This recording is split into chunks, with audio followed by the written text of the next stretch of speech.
पूर्व कांग्रेस विधायक कैलाश गोरंट्याल बीजेपी में शामिल होने जा रहे हैं। गोरंट्याल के पुराने मित्र और शिवसेना ठाकरे गुट के जिला प्रमुख भास्कर आंबेकर ने इस पर प्रतिक्रिया देते हुए कहा कि गोरंट्याल के जाने से कांग्रेस पर कुछ असर जरूर पड़ेगा, लेकिन कांग्रेस के मूल मतदाता पार्टी के साथ ही बने रहेंगे।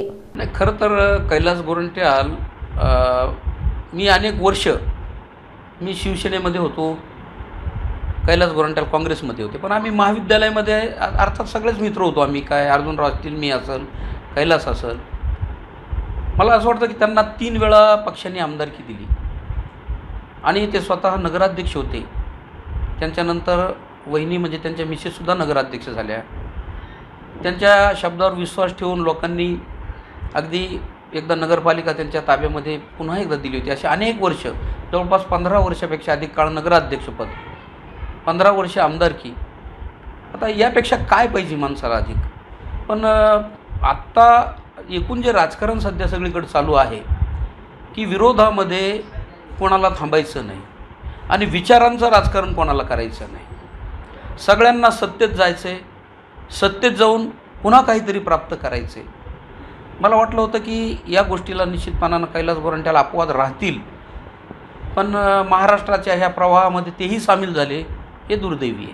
काय कारण असावी त्यांची काँग्रेस सोडण्याची? कारण इतके वर्ष काँग्रेस, आता त्यांच्या म्हणजे आम्ही जे काही वर्तमानपत्रात वाचतो, त्यांच्या प्रतिक्रिया बघतो, तर कारणं तर बघा, एक लक्षात घ्या, जायसाठी अनेक कारणं असतात। जायला काय, जायचं म्हटल्यानंतर अनेक कारणं सांगता येतील, पण आपली विचारांची बैठक जर मजबूत असेल, आपली विचाराची बैठक मजबूत पाहिजे, आपण कुठल्या पक्षाचं काम का करतो, तर माणसं जात नाही। आता ते जे कारणं सांगतायत, तर आता ते त्यांनाच माहिती आहे, त्यांना खरोखर तो काही त्रास झाला आहे का काय झालं हे मी सांगू शकणार नाही। काय परिणाम होतील त्यांचे काँग्रेस सोडण्याचे काँग्रेसवर?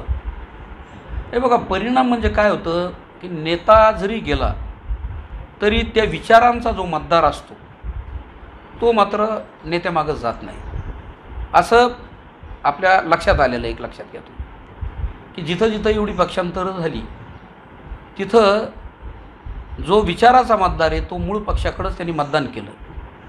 आता काँग्रेस पक्षाचा जो मतदार आहे, या मतदारसंघामधला जो दलित बांधव आहे, जो मुस्लिम बांधव आहे, जो प्रचंड संख्येनं आहे, तो काँग्रेस विचाराचा आहे, तो जाणार नाही ना, तो इथंच राहील। आणि म्हणून मला असं वाटत नाही काही खूप मोठा परिणाम होईल। शेवटी एक मोठा कार्यकर्ता, घडलेला कार्यकर्ता जो नेता पदावर जातो, तो जाण्यानं थोडाफार निश्चितपणानं परिणाम होत असतो, पण तरीसुद्धा पक्ष पुन्हा उभं राहील असं मला वाटतं। काँग्रेसचा मतदार कायम राहील, काँग्रेसचा मतदार हा काँग्रेस मागं आणि महाविकास आघाडी मागं कायम राहील।